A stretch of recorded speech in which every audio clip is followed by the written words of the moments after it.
Hello, my name is Guy Hansen. I'm Director of Exhibitions. When we do exhibitions at the National Library of Australia, we like to showcase the strength and variety of the collections we hold here, so people can get an idea of how valuable an institution this is for Australians.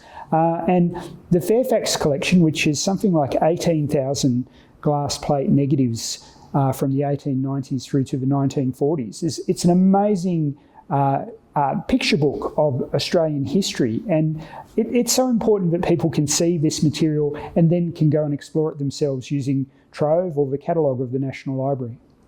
Welcome to Learn with the Curators Fit to Print edition. We're very proud here at the National Library of Australia to acknowledge the first Australians as the traditional owners and custodians of the land that we're on today, and to pay respects to their elders past and present, and through them to all Aboriginal and Torres Strait Islander people. This program today is made possible through the generous contribution of the Opalgate Foundation to the library's Lifelong Learning Initiative. Now, the way that it's going to work today, you can see that Alistair and I are already in the gallery. We'll pop in and out, but we would love you to go ahead and open up the Q&A. So that's how you'll make sure that Alistair gets to see your questions today, but also a way for you to contribute to the conversation. Today, you've heard a little bit from Guy Hansen. We'll bring up some interviews from Mike Bowers as well.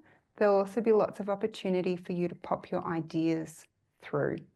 So we really hope that you'll be learning from Alistair, Guy and Mike around not only the archive, but the exhibition and how to investigate some of those pieces. And we're also keen to hear your thoughts. So Fairfax had this large holding of glass plate negatives, and they negotiated with the National Library that the library would take possession of them and digitise them and make them available. So Fairfax were able to see an important part of their archive preserved, and the National Library of Australia was able to get access to this wonderful cache of photographs, which are now available through our catalogue or through Trove online. Well, the exhibition does cover off a very important period in Australian history, and that period where Australia is really forming its national identity. I think you see some wonderful images relating to both the First World War, both the beginning of the war and the end of the war. There's some images which I think talk to the struggles in the Great Depression as well, and there's some beautiful images of the countryside and regional New South Wales as well. So you can sort of see that development of a visual vocabulary of how Australians saw themselves in the pictures. It's very difficult to select what images to actually put in an exhibition, and we all have our favourites. But the great thing of working with somebody like Mike Bowers, he's an expert in the history of Australian photography and in photojournalism. So he used his very specialised professional eye to look through the images, which he was able to do online and through other formats as well, and make a selection. And of course, it was a winnowing process. We got down to maybe 500, and then we had to go down again and again. And of course, to get down to the final 150 was very hard work, but it's a beautiful selection.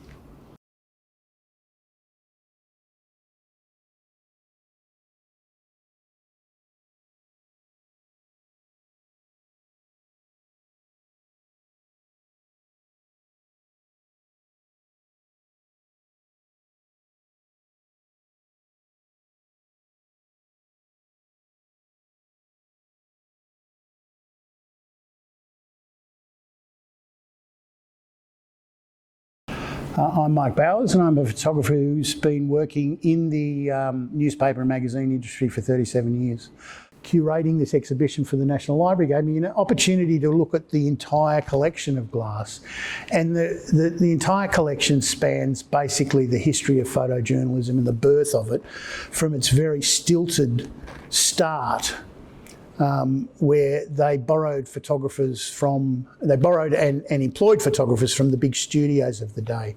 So these photographers were sort of ripe for the picking when they started to recruit them for newspapers. And the very first photographer for Fairfax was a guy called George Bell.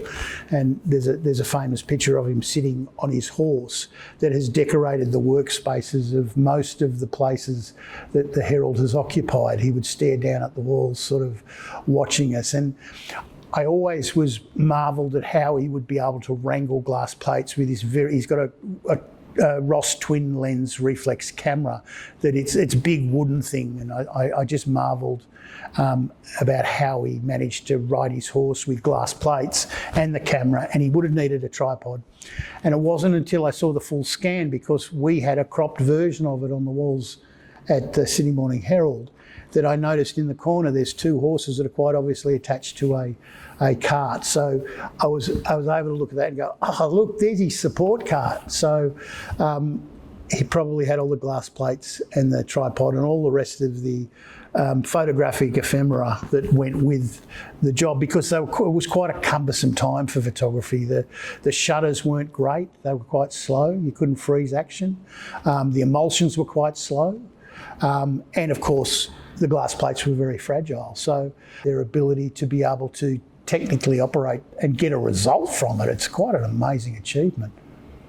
Yeah, when they first did it, it's very staged, and the pictures are almost mannequin-like. So you can see they've taken people, you know, from the studio where they were posing for photos almost, and put them into the environment. And a lot of the early pictures have this very staged look, and I guess they were learning how to storytell in the sense that we know it today, in a photojournalistic sense.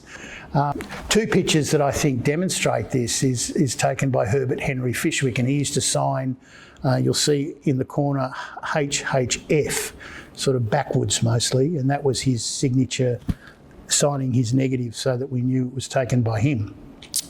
At the start of the war, there's a picture of a wounded soldier farewelling a new conscript on a train. And it's just propaganda. That's a propaganda photo that's obviously set up, and it's you know, adopting the government line. You know, the wounded soldier farewells a new conscript, and he's got a bandage around his head. And the same photographer in 1918 took a group of soldiers and civilians celebrating as they walk down a street in Sydney at the end of the war, and that is a pure photojournalistic shot. So you can see the journey that they've taken from set up narrative that actually is propaganda to sort of documenting what's happening in front of them. And one of the really big events, I think, that taught them how to tell a story in a photojournalistic sense, because it was a story that had a beginning, a middle and an end, was the building of the Sydney Harbour Bridge. And it forced them to think about a narrative and how they tell the story of the building of it, from, you know, the foundation stones that were first laid, you know, through to the arch coming together, all the way through to load testing in the middle of the night, where they parked 90 odd steam engines on it to make sure it would take the load, and they would have to do it at night, obviously, because that's when the steam engines weren't being used. So there's this range of pictures that we would understand today as telling a story in the classic essay sense that photojournalism does. Well, the exhibition covers that early period in news photography, where you see newspapers and journals are moving over from using illustrations, black and white illustration and drawings and prints and things, through to actually using photography. And of course, that took a while to develop. Photojournalism didn't arrive fully formed, it had to evolve. And this exhibition shows you how photographers using the old technology slowly learned how to become photojournalists. So you can see some very interesting images from the early period right through to images which are very familiar to us as examples of photojournalism in the 1940s. One of the great things about the images in the Fairfax Photo Archive is how they can be used as historical documents. There's so much information in the visual imagery about things which happened in Australia. A really good example is the story of the Harbour Bridge. The construction of the Sydney Harbour Bridge was a major event and completely transformed Sydney. And the photographers working for Fairfax were in an ideal position to record that whole story. So you could see the beginning of the construction, you could see how the bridge changed the shape of the harbour. You can see the workers working on the bridge and on the steel. It's an amazing story and really brought to life by the beautiful photographs in the Fairfax Photo Archive.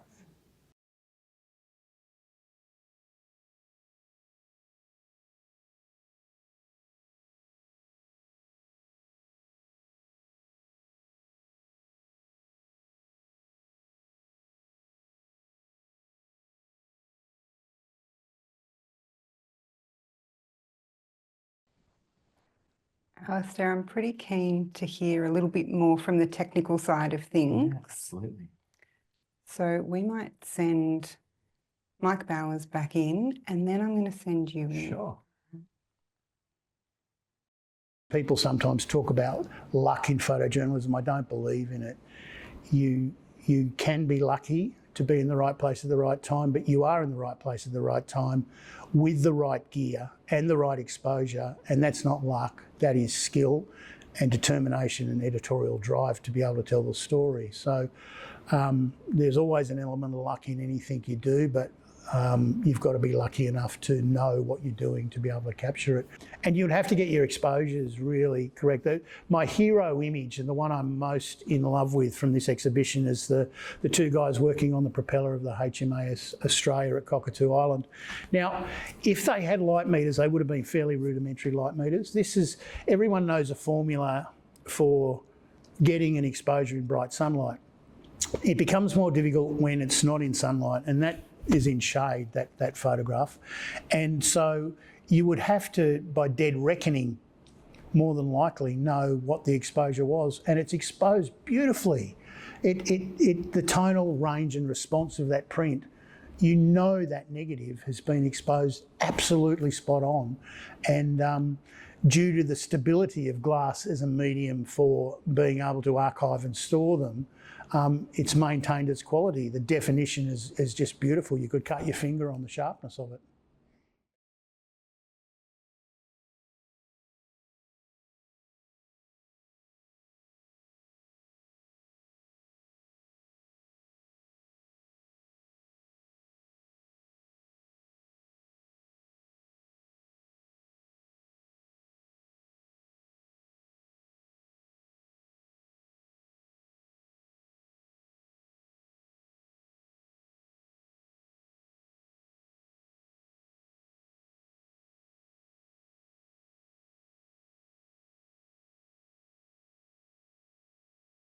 My name is Alistair Mills. I'm one of the assistant curators on Fit to Print, defining moments from the Fairfax Photo Archive, here with you at the National Library today. I wanted to talk very briefly about some deep looking and some of the details that you can get from glass plate negatives when you print them at a certain magnification. This is a photograph of the Prince of Wales, Edward VII, visiting in 1920, visiting Sydney. You can see a lot of people have turned out for the event. Then if you zoom in, if you take a moment with the photograph, you can see down here that there are a few Australian flags with the words welcome printed on them. Then if you pan across to this other boat here, you'll notice that there's a woman looking not exactly pleased with the events at hand, holding an American flag.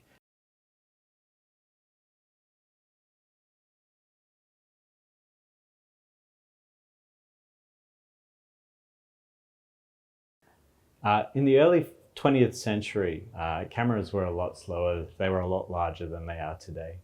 The shutter speeds were slower, and the emulsion speeds of the film that they were using were slow as well. And as a result, you often had to ask your subject to stand still for 10 to 15 seconds or even a couple of minutes if it was a very dark room. What that means is a lot of these photographs were taken outside, and a lot of them are staged as well, so that you can keep your subject very still. Staged photographs don't often get used today by photojournalists for ethical reasons, but in the early 20th century, it allowed our photographers to get some beautiful shots like this, little slices of life, like these children who found discarded merry-go-round horses. and the photographer has asked them to line up in a race to take this shot.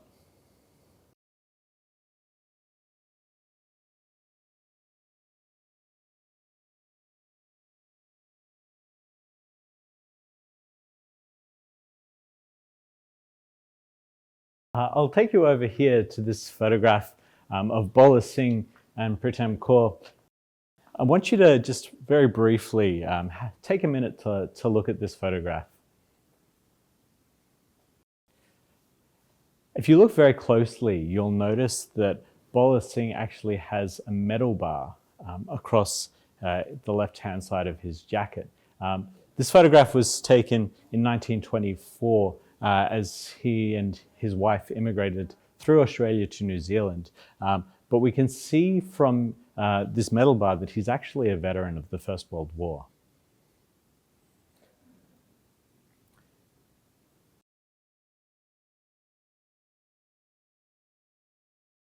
Glass is such a beautiful medium to take photographs on. We can capture a lot of detail. These women at the Randwick racecourse, you can look closely and see the details and the lacework on the veil.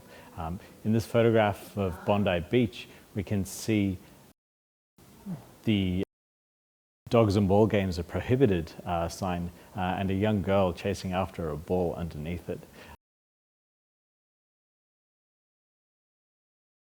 In this photograph of laundry drying in Sydney backyards, we look on the roof and see a cat taking a nap in a drying sheet.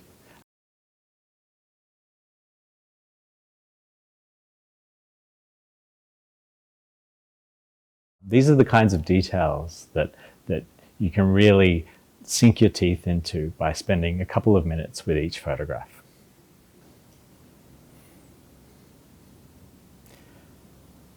There was no auto mode on the cameras of the early 20th century, and any light meters that the photographers were using are rudimentary at best.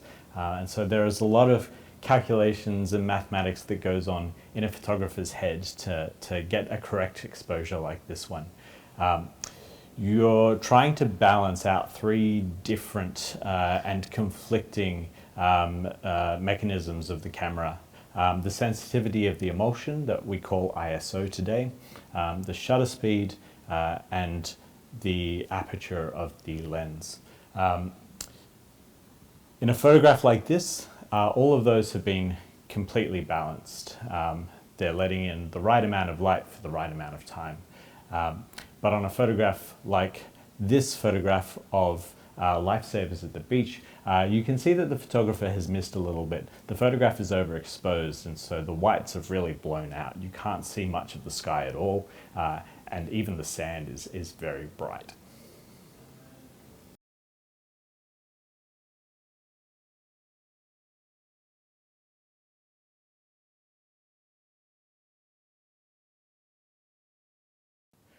Once a piece of film or a glass plate negative is in the back of the camera, photojournalists can really only control the aperture or the shutter speed to make sure that the negative is correctly exposed. The aperture refers to the width of the hole in the lens, so how much light gets through. And that also affects the depth of field of the photograph. You'll notice some of these photographs, especially the ones inside, have a very shallow depth of field. Only a narrow plane of the photograph is in focus. And you can tell this by the figures in the background, how blurred they are compared to the figures in the foreground, and even they're not very sharp.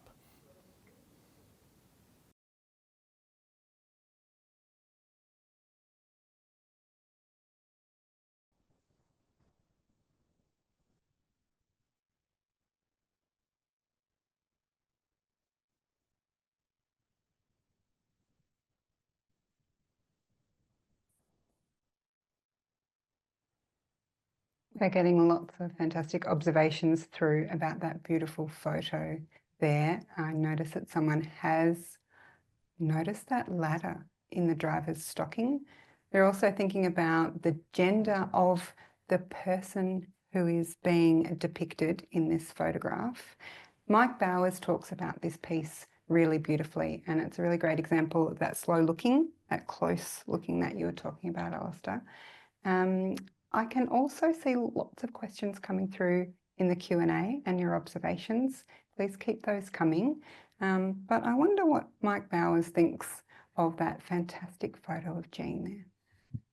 I just love it. It's beautifully composed.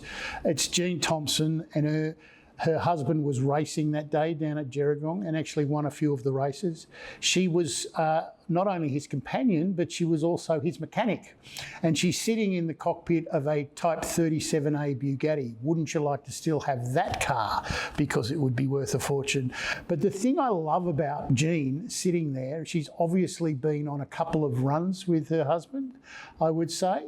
And she's got a ladder that runs up all the way along her stocking on her left leg. And it's just a fabulous little detail that the glass plates have picked up because of the beautiful definition and tonal reproduction that they do. And it's from the very birth of motorsport in Australia, which they use Gerringong Beach to race up and down, and it's just a wonderfully historic picture, and one of the sports where women and men were pitted against each other equally. So a very early sport where, and there were quite a number of female racers that did very, very well. I'm very intrigued by this photograph. There's probably about 15 laws as to why you can't train a koala nowadays to feed itself with a spoon. How do you start to train a koala to feed itself with a spoon? There are so many questions that this picture asks that will never be answered, I don't think. So I think this is an intriguing picture because I've never seen anything like it, and you probably won't again. I agree. You probably won't again. I'm really keen to hear what people think of this photo behind us. So I'm going to pop us out of the way. And again, there's so many great ideas coming through in the chat that we can see, and also the Q&A that everybody can see. So let's take a look. Very keen to see what people think of this one.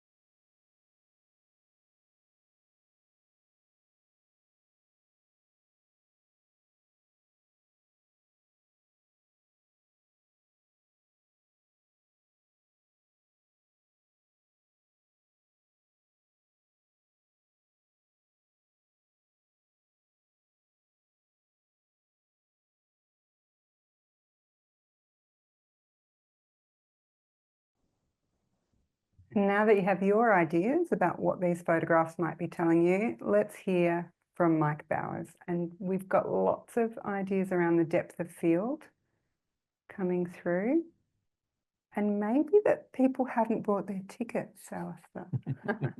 All right, I wonder what Mike thinks. Well, on the surface, it's a picture of two itinerant workers who are catching a goods train to get from place to place, and shot during the Great Depression, 1932. But when you start to think about it a little bit, I think there's more than meets the eye, because how did the photographer get up on the moving train? Did he throw his heavy bulk glass plate camera with the glass plates up onto the train? I don't think so. I think this was sort of set up. It looks to me like this one here, where they're sitting on the coils of wire, that they're actually sitting in a goods yard here and the train's not moving. You can see that there's carriages and stuff in the back that that look like that. So I think they've sort of gone, right, let's pretend, and they're telling a story, and there's a narrative here, but it's not a real story, because I obviously think they're doing it for the photographer, and it was a stationary train, not a moving one. And look, I might be wrong, and I might be judging this photographer very harshly, but I don't think so. Yeah, absolutely, Mike. I think that the real telltale giveaway for me personally, other than the exceptionally bright and white shirt that one of those gentlemen has on for an itinerant worker, if he is, then his laundrette is doing very well in the circumstances, is that the train is very clearly quite stationary. There's no movement there. So they're pretending to run alongside the train, whereas in actual fact the train isn't going anywhere. We've also got some good questions coming in. Yes, they are very staged, and you can see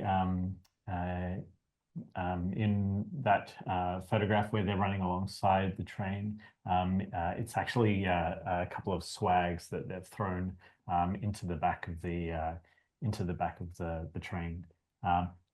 Probably not even the train that they then climbed up into to take their very staged photograph resting on the coils. I'd imagine so. Yes. Given that the cameras were quite large at the time, if the train had been moving, the photographer would have really had to scramble to pack up his gear and then set it back up again on top of the train. And something that I love coming through in your observations is that people have noticed that beautiful balance. They've noticed the composition of the pieces and that contrast. And then once they've heard a little bit more of the story or kind of thought through the logistics, they've realised, oh, that tricked me. So we've had a few people today that were tricked. I have learnt a lot from listening to Mike around the composition of these photographs, but also the technical side, what it would have taken to put together a beautiful photograph 100 years ago. We do have lots of questions coming through. Are you ready to take some questions, Alistair? Let's answer some questions. Let's do it.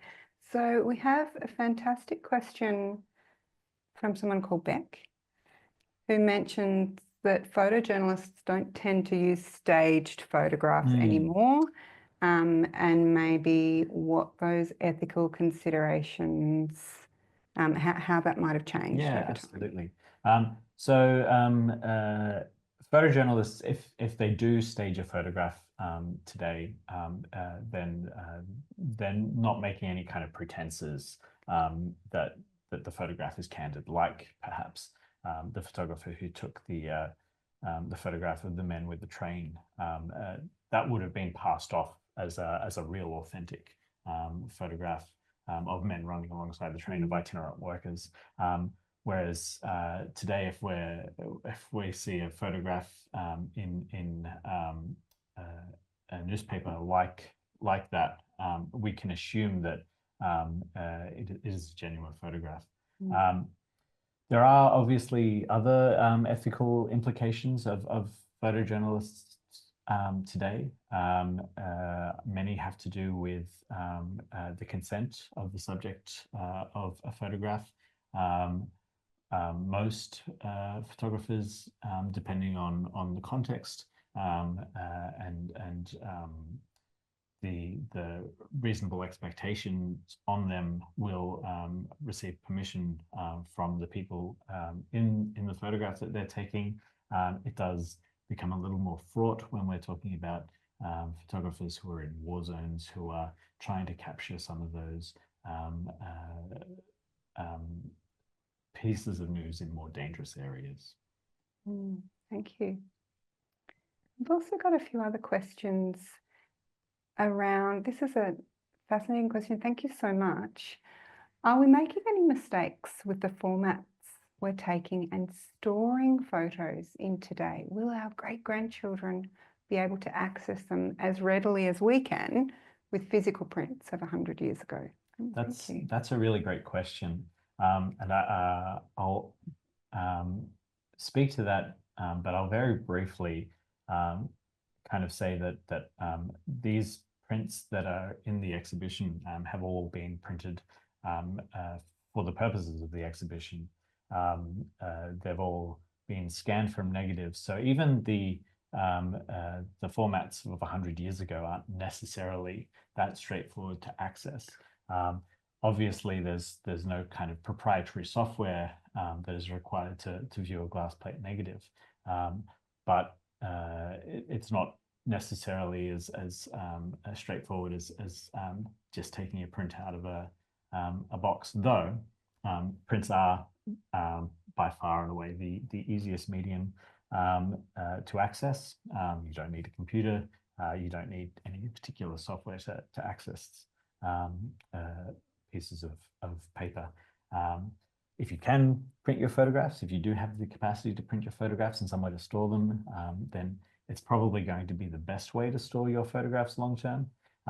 The other thing to consider is the file type in which you're storing your mediums or your photographs.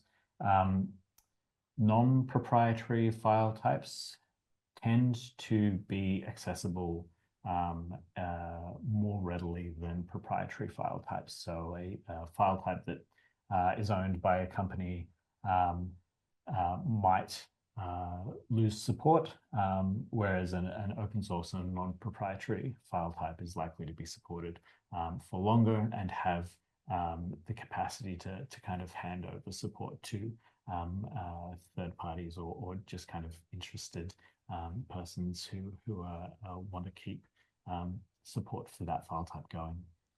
Thank you. We have a question around the breadth of this incredible archive and collection, and then the ones we've chosen to be on display. So I might jump in online as you talk through that very tricky part of the question. How do you choose them, Alistair? Oh my goodness. So the Fairfax glass plate negative archive holds 18,006 glass plate negatives.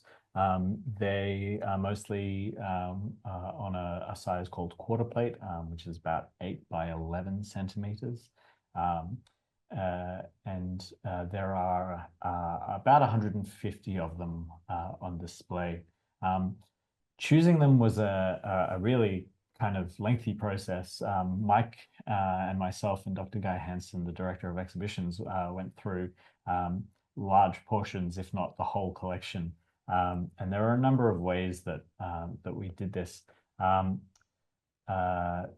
first is just opening up the collection on the National Library's catalogue and looking through them on Trove, seeing what takes our fancy, kind of finding photographs that are immediately striking and can tell a story. Others took a little bit of digging. The advanced search function has a really great field, the call number field, where we can add the collection number of the Fairfax archive and start to search through the collection by subject matter using the subject or the all fields. Great. Well, we might have a look at that because it's really important here at the library. Well, we are very keen to make sure everyone can access the collection, access these incredible pieces that we're talking about, but also so that you can continue your own research. I know that Mike Bowers says, oh, how wonderful it would be if we could match up all of these pieces in the archive to the news event that they were connected with. So that might be an individual research task for somebody. But here I am on our website. And Alistair, I'm not sure if this is the way that you would access the fantastic images that we have, but this is how I do it. I go through our exhibitions, because I know that we've got lots of exhibitions on. So here I am at our Fit to Print webpage, and the Find Out More tab actually gives me the item checklist, which is just incredible. There's the 150 pieces that ended up in the show here on this list. So I think for someone like Herbert Henry Fishwick, if we have a look at this beautiful piece of his, what I just find incredible is how clearly I can see these workers' faces. Yeah. Can you tell me about how we get such incredible detail in these pieces? Because they've been digitised forever now. Yes, they have been. They've been digitized since around 2012 when we were generously donated the collection from Fairfax Media. The clarity that you can see in these images really comes from the size of the negative. These were, as I said, digitized about 13 years ago.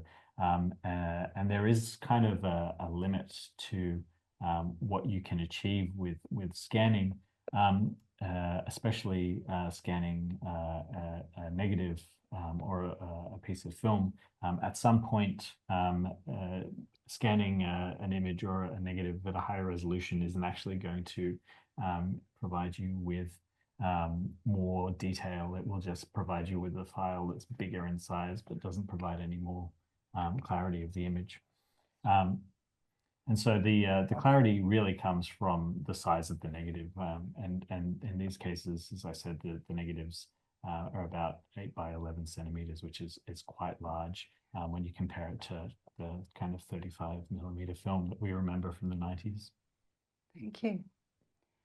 What I also love about Trove, of course, is that I could download that image. I'm just going to take you back to that fantastic list because I remembered you saying that there were staged photographs, and I wanted to see if I could find a few more, particularly with children, because that's a really great way, because usually children are very fast, in my opinion. So for those photographers to be able to get such clear images, I really want to look at how they're getting those staged pictures. I'm going to do a Control F. That means that I can search through this page for perhaps some children contemplating. I believe that there are children on a billy cart. Let me have a look at that one. Because if I click through here, I'm on Trove, I really get to look at that dog.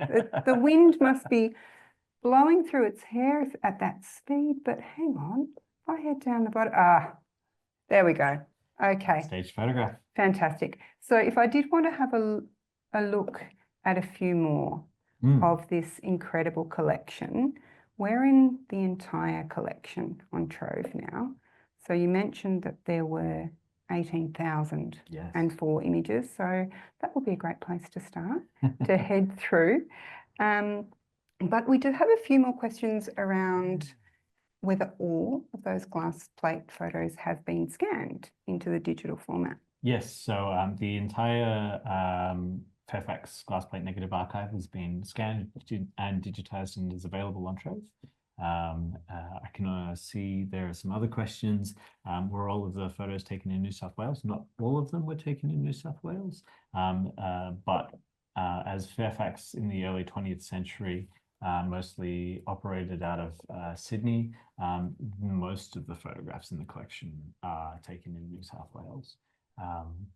There are written stories that accompany some of the photographs.